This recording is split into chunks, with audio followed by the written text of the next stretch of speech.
East of the sun and west of the moon. Once there was a poor farmer, and he had a lot of kids. It was tough going there for a while, but one day, big white bear came to the door. And he said, "I'd like to speak to you, farmer." The farmer says, "Oh, what do you have to say to me?" The bear says, "Well, all of your children are very pretty and very smart. But your youngest, she is the prettiest and the smartest of all of them. If you would give her to me to be my wife, I would make you as rich as you are poor now." And the farmer said, "Well, that's a very generous offer, but I couldn't give her to you without her permission. So you come back next Thursday and I will talk to my daughter." And so the bear went away and the farmer went to his daughter and he said, "Well, this is the bear's offer. What do you think?" And she said, "Oh, geez, I don't know. He's a bear, but he's a talking bear. So there must be something magic to him." So he says, "Yes, father, I will go with the bear." So next Thursday came around and she had packed up her few belongings and her few rags and the bear said, "Oh, I will make you so happy." And he said, "Get on my back and I will take you to my castle." Well, she took her bag and she hopped up on the bear's back. And they went far, far away from where she'd grown up, and they stopped in a clearing in the woods. And she looked around. She said, "This is pretty good for a bear, but what about me?" And so the bear said, he gives her a bell. And he said, "Just ring the bell and say whatever you want." She said, "Oh, okay." So she rang the bell and she said, "I'm kind of hungry. I would like some food." Well, a great castle appeared all around her, and she was in a dining hall, and there was food spread all along the big long table. And so she looked around. She didn't see the bear, but she ate and she was satisfied. And she sat there for a little bit and she rang the bell and she said, "Well, I need a place to sleep." And all of a sudden around her appears a beautiful bedchamber. Lots of warm furs in the bed, and very cozy. Well, she blows out the candles and tucks into bed. And just before she falls asleep, in the darkness, she hears the door open and close. And then by the fireplace, she sees a form of a man sit down in a chair. And by his breathing, she's certain that's a human man. But before she can think more on it, she's fast asleep. Well, some time passes and she sees the bear during the day, but she never sees this man at night. He only comes in after she's just about to fall asleep.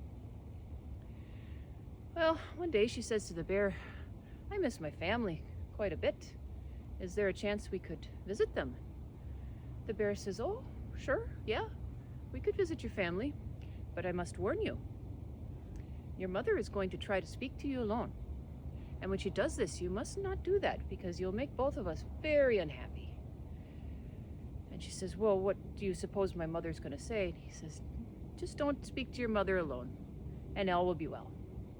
And she says, Okay. So she hops on the bear and they go far and far away, but they come up to the place she grew up, but it's all different. It's a beautiful big farmhouse, and all her brothers and sisters have nice clothes, nice and warm, and the house is well stocked with lots of food, and they're very happy. And she visits for quite a while, and then after a little bit, her mom tries to get her to come over to the side to speak with her alone. And she said, "Oh, no.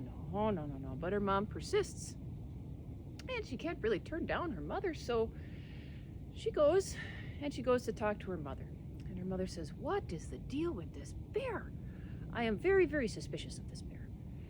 And she says, "Well, mother, I'm doing very well, and I'm well fed and very warm and lots of books to read." And her mother says, "Well, have you seen this guy?" And she says, "No, just the bear." And she says, "Well, here." She gives her daughter a bit of candle. She says, "Put this in your bodice, keep it secret, and then when the guy comes in at night, you light it up so you can see his face. And she says, oh, no. The bear says if I do that, it will make us all very unhappy, and I don't want to do that. But she takes the candle anyway. Well, some time passes, and the bear comes back, and she hops on his back, and off they go back over to the clearing in the great castle.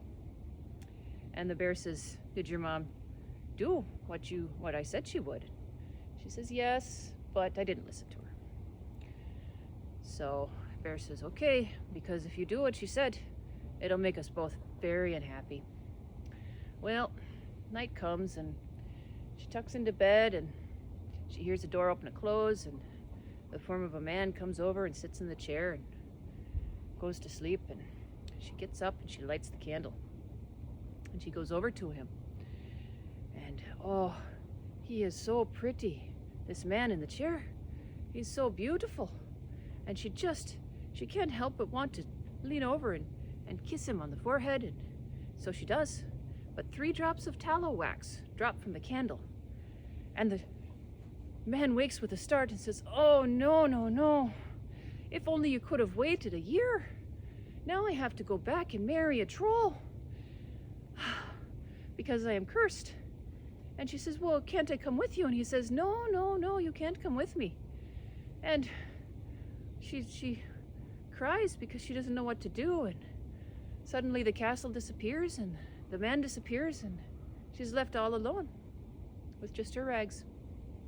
And she thinks, oh no, what to do? So she starts to walk, because the prince had said that she had to go east of the sun and west of the moon to the castle there. Well, east of the sun and west of the moon. So she walks and walks and walks, and she comes upon an old hut with a little old lady out front who's playing with a golden apple in her hands.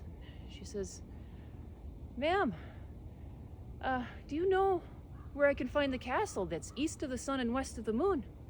And the old lady says, well, no, I don't know, but maybe my sister does. Here, hop on my horse, and it'll take you to my sister's place, and then just tap him behind the ear, and he'll come home. But here, you might need this. And she gives her the golden apple. She puts the golden apple in her pack and hops up on the horse, and off they go. Well, the horse takes her to the next hut down, and she hops off and taps the horse, and off it goes. She goes to the lady who lives there, and she says, ma'am, do you know where the castle east of the sun and west of the moon is? Well, no, young lady, I don't.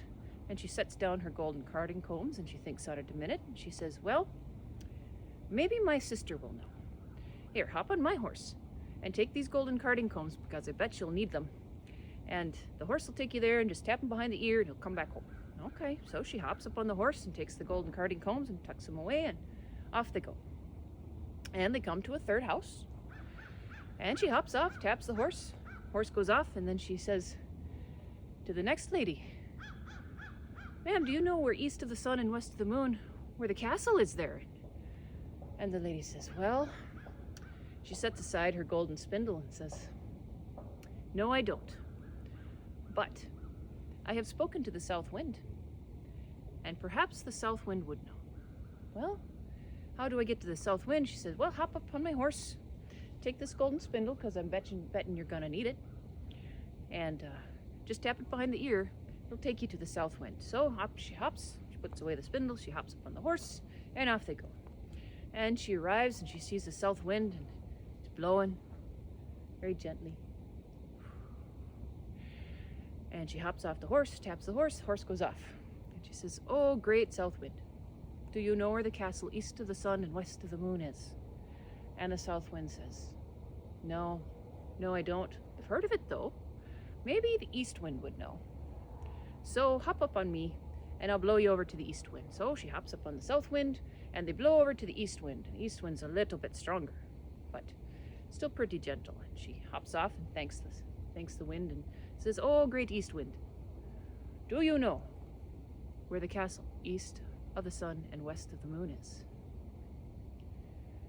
And the east wind says, sorry, no, but I have heard of it. Maybe west wind knows. So she hops up on east wind at his behest, and they go off to the west wind. And the west wind is there and blowing a little bit more racket. He's a little bit more scary, but she hops off the east wind and says, "West wind, do you know where the castle east of the sun and west of the moon is?" And the west wind says, "I do, but I'm not strong enough to get there. Only the north wind has ever been able to blow that far and that long." She says, "Well," he says, "you should be scared." She says, "I'm not scared. I wasn't scared of a bear for a husband, and I'm not scared of you or your brother." "Well, okay," so west wind says, "Hop up on me and we'll go to the north wind." And sure enough, they blew over to the north wind, and the north wind is just rattling and shaking the trees and blowing hard, mixing it up right and left. Well, the west wind says, "Here you go." And so she goes right up to the north wind and says, "Oh, great north wind." And the north wind stops, because no one's usually brave enough to talk to north wind. And she says, "Oh, north wind, do you know where the castle east of the sun and west of the moon is?" And the north wind said, "Yes, I do know. I do know where the castle is. I blew a leaf there once. It was a very long, long journey, and it took a lot of energy. But if you're willing to risk it, I'm willing to try. Hop up on me." So she hops up on the north wind, and off they blow, over seas, over deserts, and back up over more seas, and more lakes and streams, and everything else in between. And just as the north wind starts to get super low, low, over the water, and it just peters out just as they land on the beach, and she tumbles onto the beach. Well, she looks up, and she sees a great castle.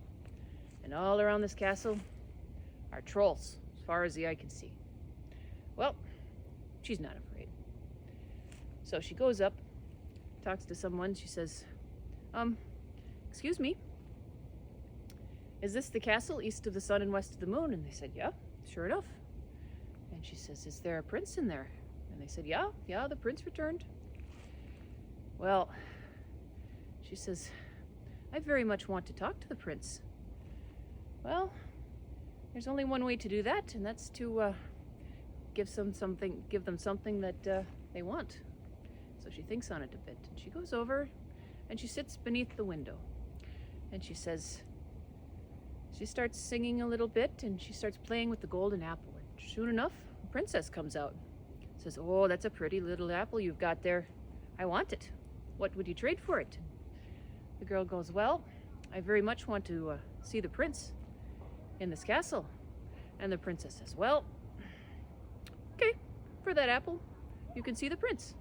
So sure enough, they go in the castle that night, and she goes into the room, but the prince is dead asleep.